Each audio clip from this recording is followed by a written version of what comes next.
Hi எல்லாம் எப்படி இருக்கீங்க? பால்கனியில் வளர்க்குற மாதிரி சூப்பரான செடியை பற்றி கேட்டிருந்தீங்க இல்லையா? அதில் ஒரு செடி தான் இது.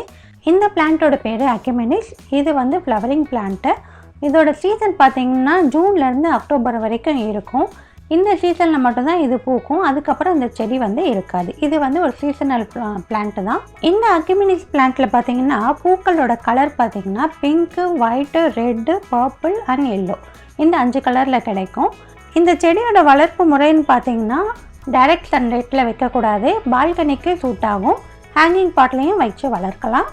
இதோட மேக்ஸிமம் பாட் சைஸ்னு பார்த்தீங்கன்னா 10 inch பாட் தான். இந்த செடிகள் வந்து ட்ராபிக்கல் லேண்டில் வளரக்கூடிய செடி தான். ஸோ நம்மளோட ஊர்களில் இந்த செடி தாராளமாக வளர்க்கலாம். இந்த செடிக்கு தேவையான சாயில்னு பார்த்தீங்கன்னா கம்போஸ்ட் கண்டிப்பாக இருக்கணும். அது கூடவே கொக்கோ பீட்டும் இருக்கணும். வெல் ட்ரெயின் சாயிலாக இருக்கணும். இதுக்கு தண்ணி பார்த்தீங்கன்னா நீங்கள் தினமும் தான் கொடுக்குற மாதிரி இருக்கும். ஜூன்லேருந்து அக்டோபர் வரைக்கும் இது பூ பூக்கும்.